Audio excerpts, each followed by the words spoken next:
शांति शांति। ओम शांति शांति शांति शांति। ओम। ऋग्वेदादि भाष्य भूमिका के उपासना विषय विषय के अष्टांग योग में जो अष्टांग योग के सूत्र यहाँ विषय में लिए गए हैं महर्षि पतंजलि जी के, उनमें से 39वां सूत्र आज हम पढ़ने वाले हैं। और यहाँ पर पुस्तक में जो 39वां सूत्र है वह है तत्र स्थिर सुखम आसनम। और ये संस्कृत भाग है, पहले भाष्य सहित इसको हम पढ़ लेते हैं। तत्र स्थिर सुखम आसनम भाष्यम। तद्यथा पद्मासनम वीरासनम भद्रासनम स्वस्तिकम दंडासनम सोपाश्रयम पर्यंकम क्रौंच निषदनम हस्त निषदनम उष्ट्र निषदनम सम संस्थानम स्थिर सुखम यथा सुखम च इति एवं आदीनि। पद्मन पद्मासनादिकम आसनम विदध्यात् यद्वा यादृशी इच्छा तादृशम आसनम कुर्यात्।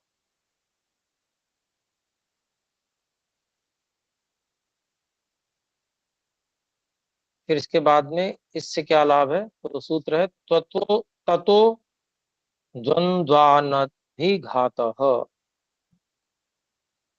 भाष्यम।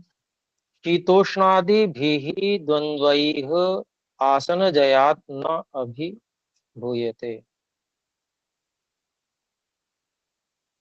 41वां सूत्र है तस्मिन् सति श्वास प्रश्वासयोर गति विच्छेदः प्राणायामः। भाष्यम। सत्यासनजये बाह्यस्य वायोराचमनं श्वासः कोश कोष्ठ्यस्य वायोर्निस्सारणं प्रश्वासस्तयोर्गतिविच्छेद उभयाभावः प्राणायामः। आसने सम्यक् सिद्धे कृते बाह्याभ्यंतर गमनशीलस्य वायोर्युक्त्या शनैः शनैरभ्यासेन जयकरणमर्थात् स्थिरीकृत्य गत्यभावकरणं प्राणायामः।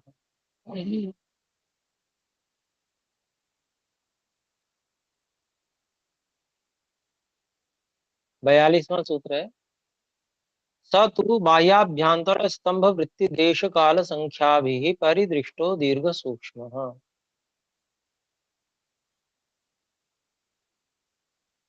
भाष्यम। यत्र प्रश्वासपूर्वको गत्याभावः स बाह्यः यत्र श्वासपूर्वको गत्यभावः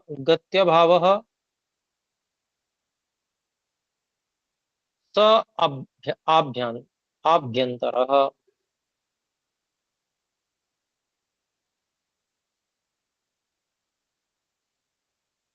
तृतीयः स्तंभवृत्तिर्यत्रोभयाभावः सकृत् प्रयत्नात् भवति।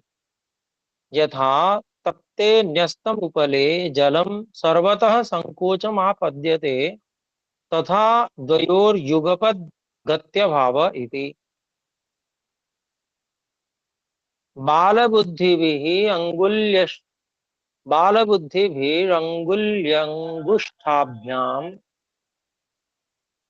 नासिका छिद्रमवरुध्य यः प्राणायामः क्रियते स खलु शिष्टैस्त्याज्य एव अस्ति।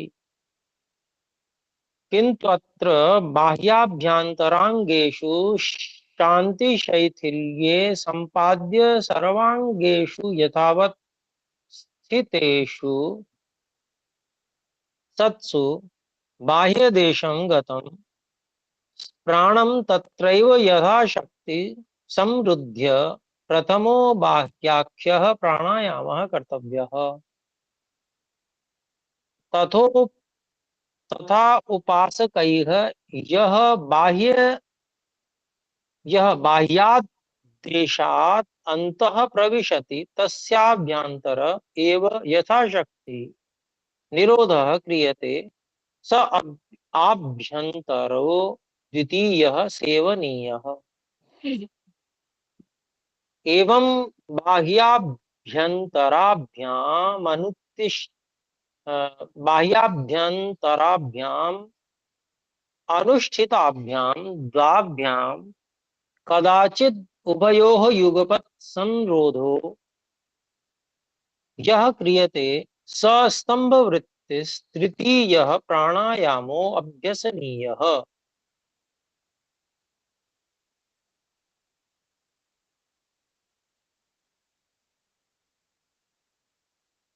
तो 42वें सूत्र का कुछ भाष्य व्यास भाष्य का है और कुछ महर्षि दयानंद जी ने यहाँ पर जोड़ा है। फिर उसके बाद में 43वां सूत्र है, बाह्याभ्यंतर बाह्याभ्यंतर विषयाक्षेपी चतुर्थः। भाष्यम देश काल संख्याभिर्बाह्य विषयः परिदृष्टः आक्षिप्तः तथा तथा अभ्यंतर विषयः परिदृष्टः आक्षिप्तः उभयथा दीर्घ सूक्ष्मः। तत्पूर्व को भूमि जयात क्रमेण उभय उभयोः गति अभावः चतुर्थः प्राणायामः। तृतीयः तु विषय अनालोचितः गति अभावः सकृत् आरब्धः एव देश काल संख्याभिः परिदृष्टो दीर्घ सूक्ष्मः।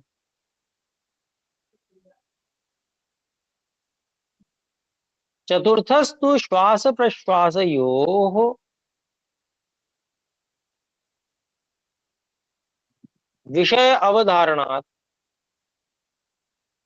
क्रमेण भूमि जयाद उभय अपेक्षा नहीं क्षमा करें भूमि जयाद उभय आक्षेप पूर्वक गति अभावः चतुर्थः प्राणायामः।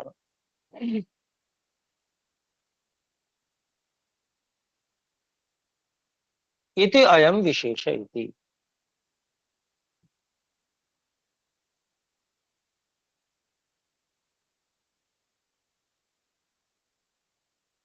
यह प्राणायाम उभयाक्षेपी स चतुर्थो गद्यते तद्यथा यदुदरात् बाह्य देशं प्रति गन्तुं प्रथम क्षणे प्रवर्तते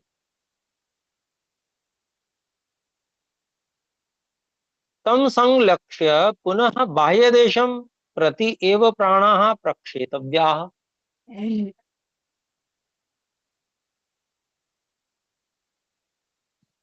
पुनश्च यदा बाह्याद्देशाद् आभ्यन्तरं प्रथमम् आगच्छेत्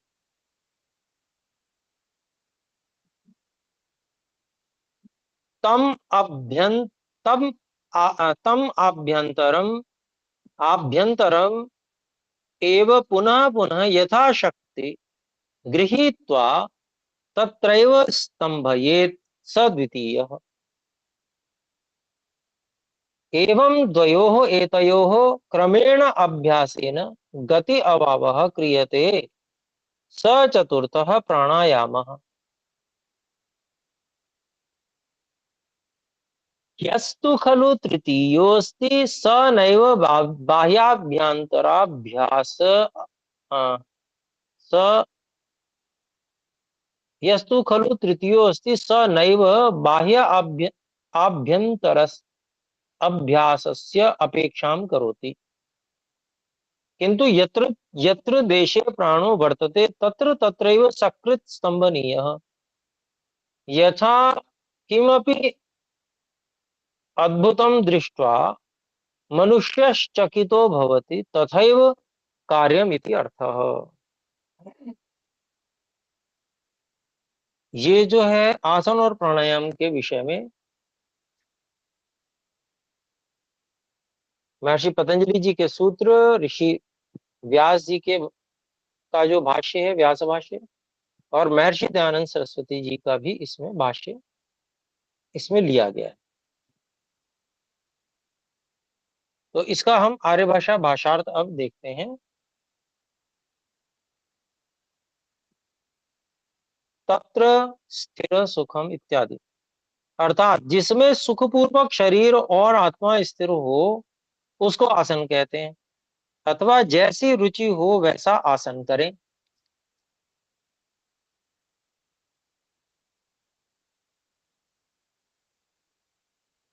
फिर तत्व द्वंद्वानभिघात इत्यादि। जब आसन दृढ़ होता है तब उपासना करने में कुछ परिश्रम करना नहीं पड़ता, और सर्दी गर्मी अधिक बाधा न कर न अधिक न सद, और न सर्दी गर्मी अधिक बाधा करती है। तो ईश्वर की उपासना इत्यादि जो हम करते हैं योगाभ्यास, उसमें परिश्रम विशेष अलग से शरीर शारीरिक परिश्रम नहीं करना पड़ता। आसन दृढ़ हो जाने से सर्दी गर्मी भी बाधा नहीं करती।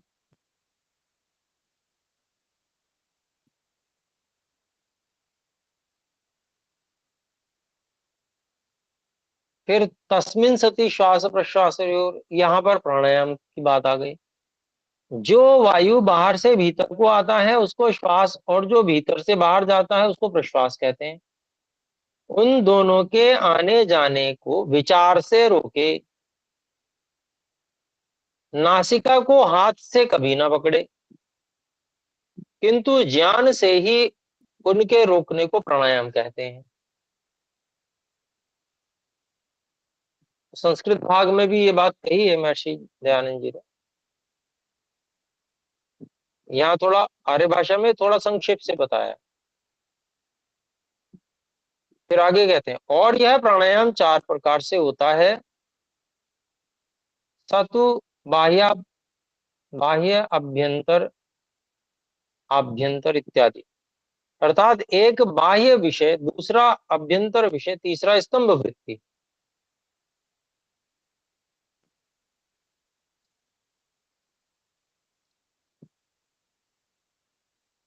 और चौथा जो बाहर भीतर से रोकने से होता है, अर्थात जो कि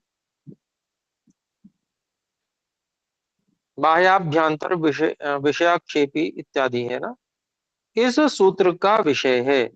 ये 4 प्राणायाम इस प्रकार के होते हैं कि जब भीतर से बाहर को श्वास निकले तब उसको बाहर ही रोक दें, इसको प्रथम प्राणायाम कहते हैं। जब बाहर से श्वास भीतर को आवे तब उसको जितना रोक सके उतना भीतर ही रोक दें, इसको दूसरा प्राणायाम कहते हैं। तीसरा स्तंभ वृत्ति है कि न प्राण को बाहर निकाले और न बाहर से भीतर ले जाए, किंतु जितनी देर सुख से हो सके उसको जहां का तहां ज्यों का त्यों एकदम रोक दे।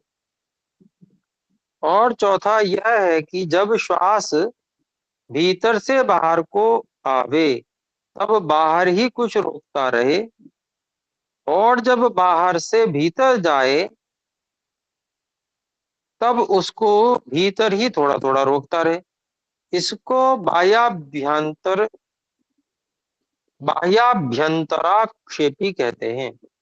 और इन चारों का अनुष्ठान इसलिए है कि जिससे चित्त निर्मल होकर उपासना में स्थिर रहे।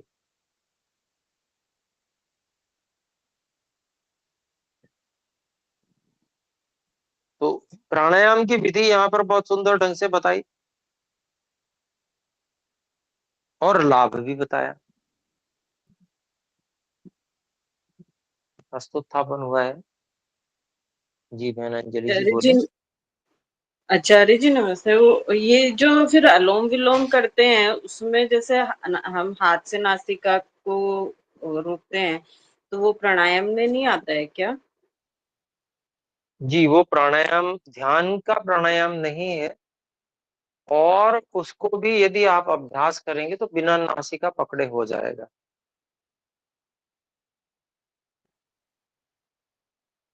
उसके लिए अच्छा, हाँ जी। जी उसके नहीं नहीं, लिए आपको बोले। नहीं, बस हाँ हाँ बोले। और दूसरा मेरा फिर इसमें ये था, वो जो चौथा प्राणायाम है उसको थोड़ा सा विस्तार से बताएं। वो कुछ कम समझ में आया कि थोड़ा थोड़ा रोके, मतलब वो है। जी जी मैं बिल्कुल बताऊंगा। देखिए जो प्राणायाम हठ योग प्रदीपिका के हैं उनको महर्षि दयानंद सरस्वती जी ने प्राणायाम नहीं माना है। और ये स्पष्ट रूप से यहाँ पर उन्होंने कहा भी है,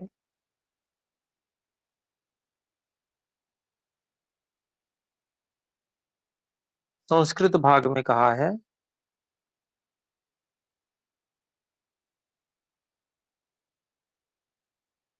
बाल बुद्धि भी अंगुल्यंगुष्ठाभ्याम नासिका छिद्रम अवलम अवरुद्ध। बाल बुद्धि भी मतलब जो बालक बुद्धि लोग हैं उनके द्वारा अंगुली और अंगुष्ठ, अंगूठे के अंगूठे से नासिका छिद्रम अवरुद्ध, नासिका के छिद्र को रोककर यह प्राणायाम क्रियते, जो प्राणायाम किया जाता है, स खलु शिष्टैः त्याज्य एव अस्ति, शिष्ट लोगों के द्वारा वह छोड़ देने योग्य है। ठीक है जी। तो शिष्ट लोग नहीं करें, और अगर हम शिष्ट बनना चाहते हैं तो हमें भी नहीं करना चाहिए। तो जो शिष्ट हैं, अभिप्राय क्या है कि वो शिष्ट जो लोग हैं उन लोगों को वे जो शिष्ट लोग होते हैं वे जो है बहुत अच्छे लोग होते हैं, सत्यमानी, सत्यवादी, सत्यकारी होते हैं, और ऐसे ही लोगों को बनाने का प्रयास भी हमें करना है ना। तो ये इस प्रकार से न किया जाए प्राणायाम। तो फिर तो उससे, यदि वो एक व्यायाम जैसी क्रिया है तो उससे यदि लाभ लेना चाहते तो उसके लिए एकाग्रता करके ऐसा किया जा सकता है। हम धारणा बनाते हैं, तो धारणा यदि हम नासिका पर बनाएंगे और नासिका से भी बाएं नासिका पे बनाएंगे, दाएं तरफ बाएं बाएं नासिका पे बनाएंगे तो श्वास प्रश्वास बाईं नासिका से चलता हुआ हमें पता चलेगा, और दाएं नासिका पे हम ध्यान ही नहीं जाने देंगे। हम उसे लेना चाहें या छोड़ना चाहें तो उससे ऐसा संभव हो जाता है। ऐसे ही दाएं नासिका के प्रति भी हम कर सकते हैं, तो वो प्रक्रिया की जा सकती है। और बाकी जो व्यायाम के रूप में तो कोई परेशानी नहीं है, लेकिन उससे प्राणायाम का लाभ नहीं होगा, व्यायाम का लाभ हो जाएगा। क्योंकि जो व्यायाम है उसमें भी श्वास प्रश्वास तेज चलती है, तो वो जिसको आजकल लोग भस्त्रिका या कपालभाति कहते हैं, उसी तरह का स्थिति जो है व्यायाम में भी आ जाती है। लेकिन व्यायाम में अतिरिक्त रहता है कुछ कि भाई शरीर का भी व्यायाम होता है और फेफड़ों का भी होता है। इसमें केवल फेफड़ों का व्यायाम कर रहे हैं, तो प्राणायाम कह के उसे ना कहें, फेफड़ों का व्यायाम कर कह के उसे कह सकते हैं। ठीक है, प्राणायाम यही है जो ऋषि पतंजलि जी ने बताए। तो शिष्ट लोग कभी भी जो है जो वास्तविकता है उसके अनुसार ही बात कहते हैं। तो महर्षि पतंजलि जी की बात सही है, वो प्राणायाम है, उस प्राणायाम से प्राणायाम वाले लाभ होते हैं, अर्थात जो योग में लाभ होने चाहिए, जो जो लाभ यहाँ बताए गए हैं वो लाभ होते हैं उससे, और उनसे वो लाभ नहीं होते, उनसे स्वास्थ्य संबंधी लाभ होते हैं जो बताए जाते हैं। तो वो प्राणायाम नहीं हुआ, वो फेफड़ों के फुफ्फुस व्यायाम कह सकते हैं उसको, इस प्रकार से वो नाम देना चाहिए, फुफ्फुस व्यायाम। तो ये भले ही करें, उसको व्यायाम के रूप में करें, लेकिन प्राणायाम के स्थान पर उसको करना ठीक नहीं है। प्राणायाम तो ये करना योगाभ्यास के लिए आवश्यक है, योग के 8 अंगों में एक है, इसको भी करना आवश्यक है। तो यहाँ पर हम देखेंगे जो चौथा प्राणायाम बताया गया है उसमें यह, मैं पढ़ता भी जाता हूँ फिर उसके बाद बताता भी जाता हूँ। महर्षि जी ने लिखा है कि जब हाँ, यहाँ पर चौथा यह है कि जब श्वास भीतर से बाहर को आवे तो एक स्वाभाविक स्थिति है, हम श्वास प्रश्वास जब चलती है तो हम कोई प्रयास पूर्वक तो ले नहीं रहे होते, एक स्वभाव से चलती है। तो उसी स्वभाव की स्थिति में ही जब श्वास भीतर से बाहर को आवे, अब जब हमें प्राणायाम करना है तो जब भीतर से बाहर को स्वाभाविक रूप से जा रही है, तो बाहर चली गई तो हमने बाहर ही उसे रोक दिया। रोकने के बाद में बाहर ही कुछ रोकता रहेगा, मतलब ये हुआ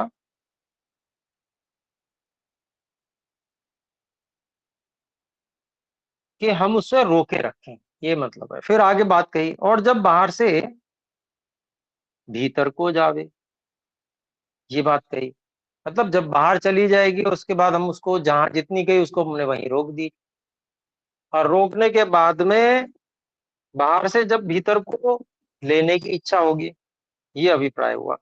जब बाहर से भीतर जावे तब उसको भीतर ही थोड़ा थोड़ा रोकता रहे।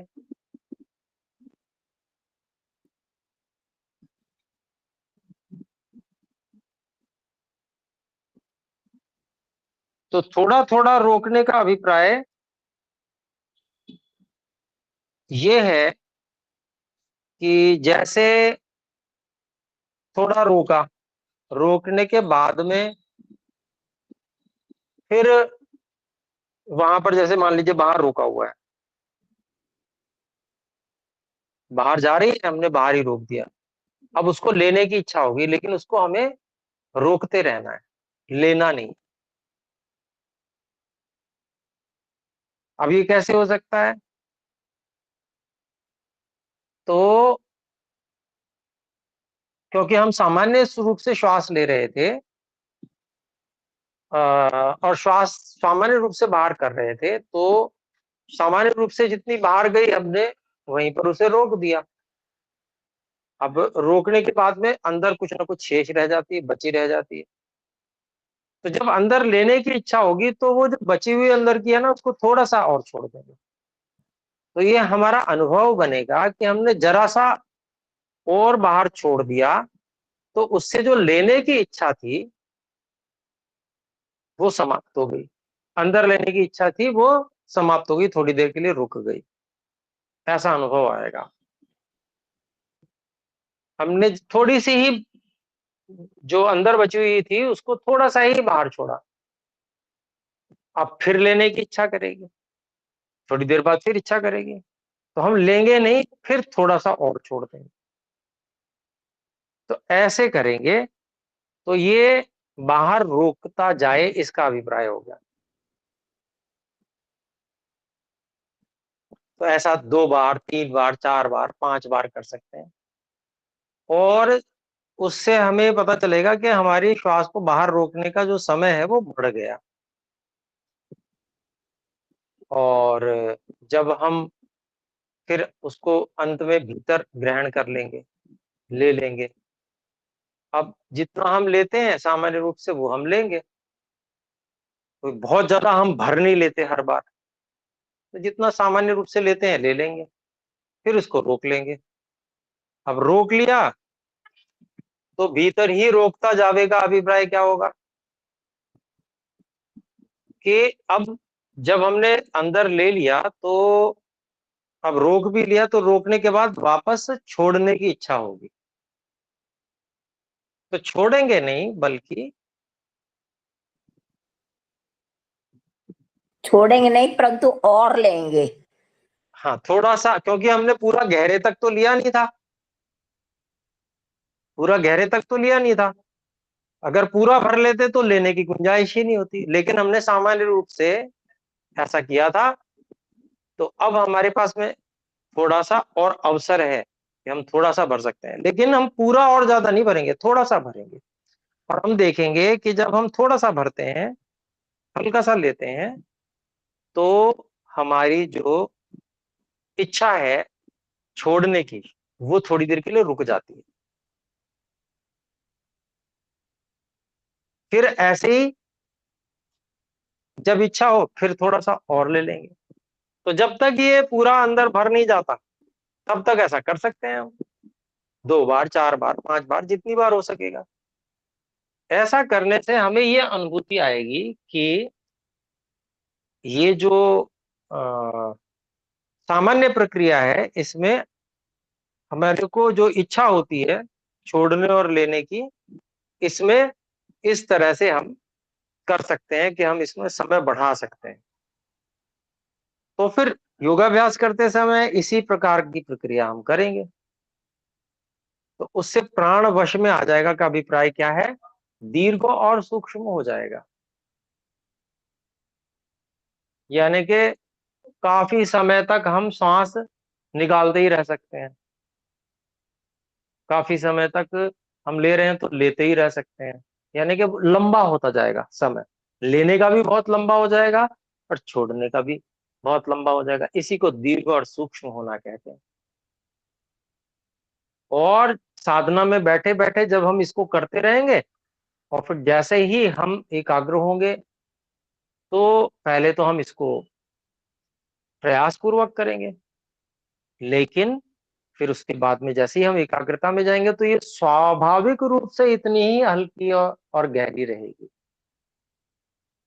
स्वाभाविक एकाग्रता की स्थिति में ऐसे ही चलेगा। तो बहुत लाभदायक है कि गहरे तक श्वास जा रही है, धीमे धीमे जा रही है और निकल भी गहरे से ही रही है पूरी।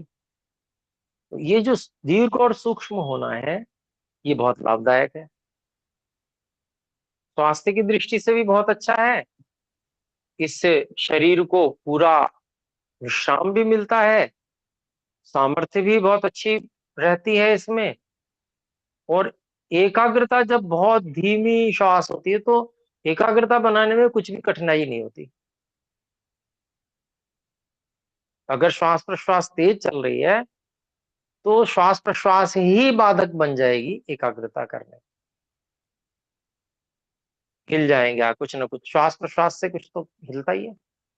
तो ये है यहाँ पर प्रयोजन। तो योगाभ्यास प्रयोजन है इन प्राणायामों का।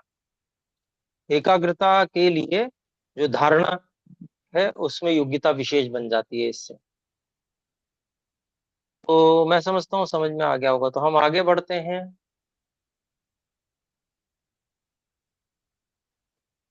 जी बोले। आचार्य जी, प्राणायाम करने कितने चाहिए और किस समय करने चाहिए? जी देखिए, बाह्य और आभ्यंतर प्राणायाम जिसमें ज्यादा बल लगाना पड़ता है तो वो योगाभ्यास, अर्थात यह भी योगाभ्यास का ही अंग है, लेकिन जब हम ध्यान करते हैं तो वो अंतरंग अंग होता है, तो उससे अलग कर लेंगे थोड़ा सा।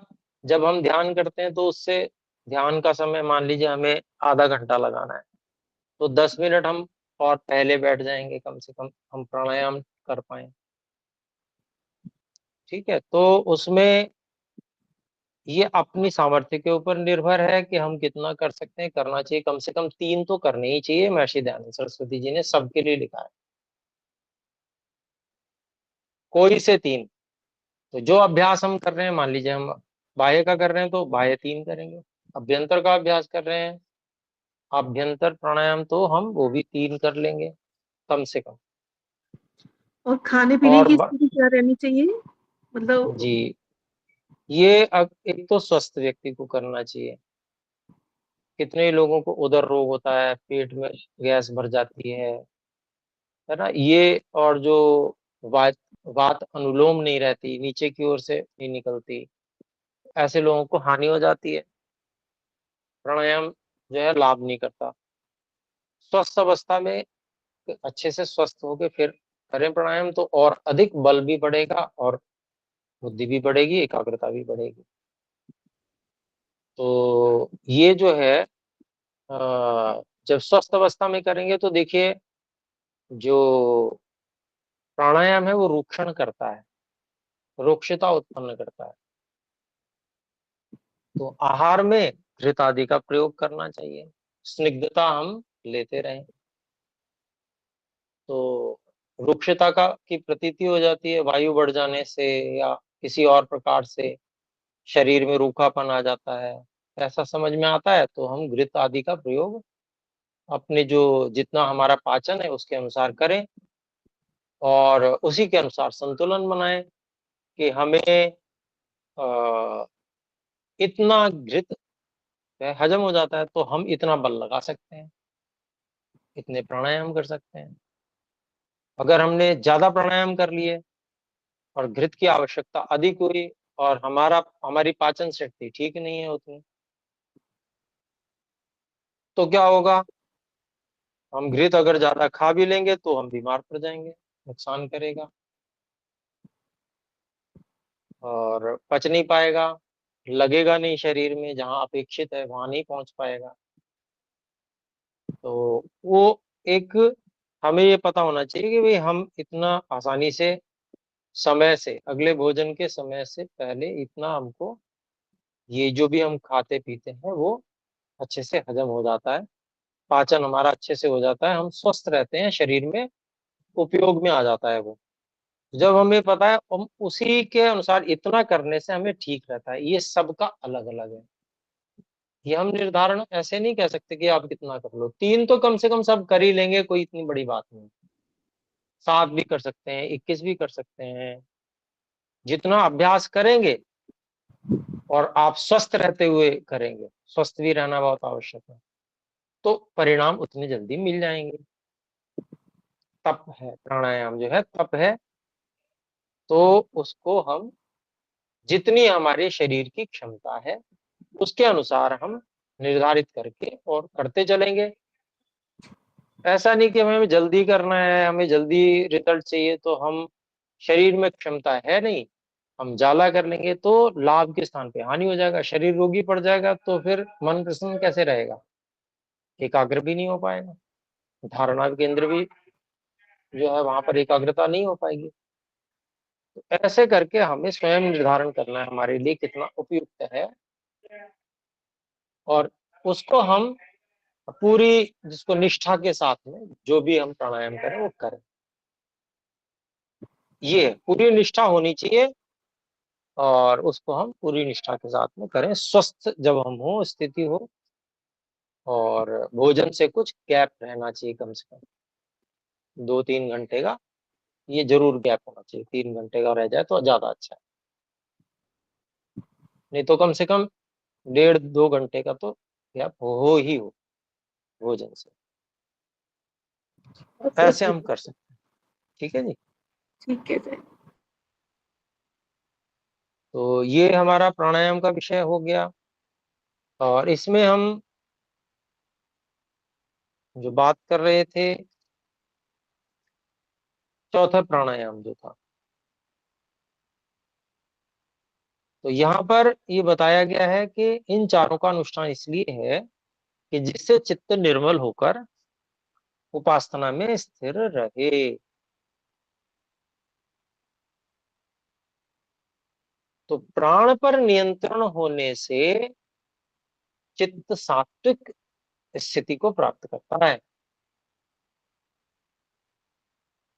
अगर चित्त स्थिर नहीं होगा, चंचल होगा, तो फिर सात्विक स्थिति नहीं रह पाएगी। तो सात्विक स्थिति जब रहेगी तो सात्विक स्थिति जैसे ही संस्कार उद्भूत होंगे, अच्छे संस्कार है ना, तो उसके कारण से वो जब अधिक समय अच्छे संस्कार रहेंगे अपने साथ में, तो जो बुरे संस्कार हैं दबे रहेंगे। ऐसा होता है ना जी, कपड़ा गंदा होता है तो साबुन में भिगो के रख देते हैं, साबुन के पानी में, तो धीरे धीरे मैल कटता है उसका, फूल भी जाता है। इसी तरह से जब हम चित्त को सात्विक अवस्था में रखेंगे, अच्छे संस्कारों के साथ में वो रहेगा, तो उसमें जो मैल है चित्त का वो कटेगा, निर्मल होगा। तो ये प्राणायाम का लाभ है। तो चित्त निर्मल होगा, उपासना में स्थिर रहेगा, और जब चित्त निर्मल होकर उपासना में भी स्थिर होगा, तो फिर व्यक्ति योगाभ्यास में आगे बढ़ता जाएगा। तो आगे देखते हैं, ततः क्षीयते प्रकाशावरणम, उसका लाभ बता रहे हैं। प्राणायाम का क्या लाभ है यहाँ पर बता रहे हैं इसको हम संस्कृत में जो भाष्य है, भाष्य में वो पढ़ रहे हैं। भाष्यम एवं प्राणायामाभ्यासात् यत् परमेश्वरस्यान्तर्यामिनः प्रकाशे सत्यविवेकस्य आवरणाख्यमज्ञानमस्ति तत् क्षीयते क्षयं प्राप्नोति इति। किंच, और क्या होता है, तो धारणासु च योग्यता मनसः। भाष्यम प्राणायामाभ्यासादेव प्रच्छर्दन विधारणाभ्याम वा प्राणस्य इति वचनात् प्राणायामानुष्ठानेन उपासकानां मनसः ब्रह्मध्याने सम्यग् योग्यता भवति। अथ कः प्रत्याहारः,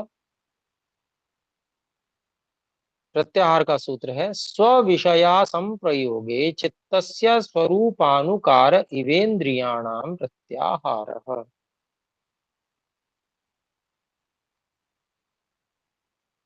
भाष्यम यदा चित्तं जितं भवति परमेश्वर स्मरण आलम्बनात् विषयांतरे नैव गच्छति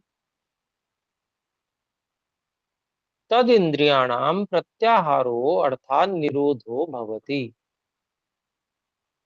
कस्य, केषामिव, यथा चित्तं परमेश्वर स्वरूपस्थं भवति तथैव इंद्रियाणि अपि अर्थात चित्ते जिते सर्वम् इंद्रियादिकं जितं भवति इति विज्ञेयम्।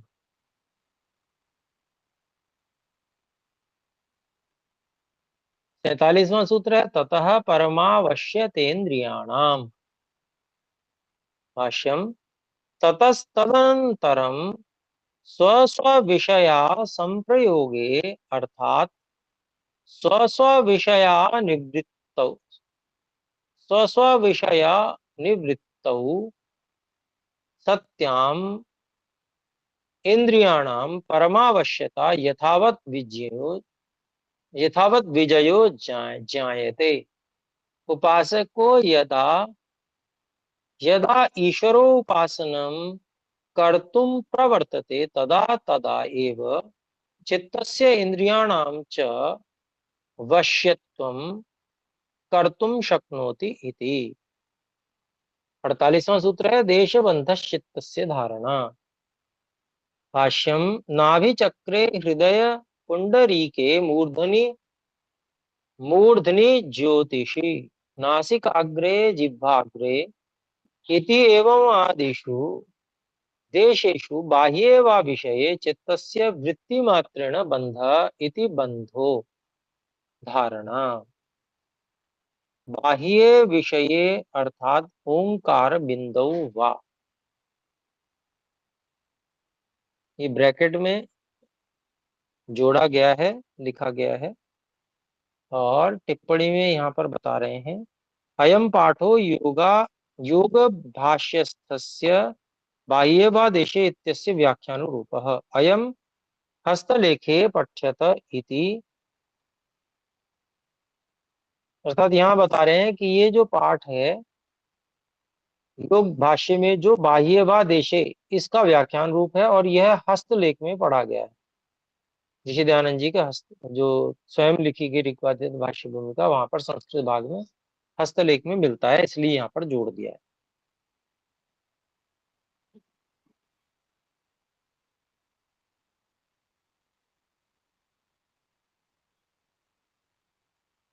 फिर 49वां सूत्र है तत्र प्रत्यय एकतानता ध्यानम।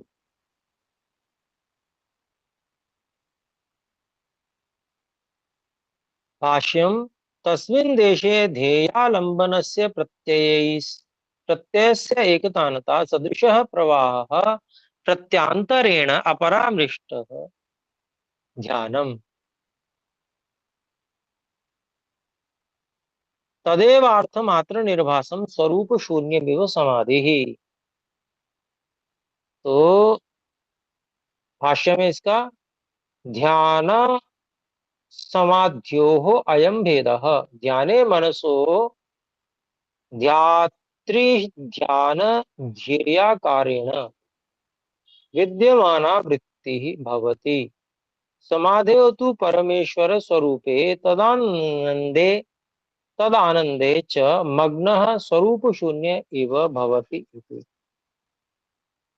51वां सूत्र है त्रयमेकत्र संयमः। भाष्यम तदेतत् धारणा ध्यान समाधि त्रयमेकत्र संयमः एक विषयाणि त्रीणि साधनानि संयम इति उच्यते। तदस्य त्रयस्य तांत्रिकी परिभाषा संयम इति। संयमश्चोपासनाया नवांगम। तो ये हमारा संस्कृत भाग पूरा हो गया। इसके बाद हम आर्यभाषा भाष्य पढ़ेंगे अभी, क्योंकि समय हो चुका है। तो अपने लोग अभी विराम करते हैं। आइए मिलकर एक बार ओम का उच्चारण करें। ओम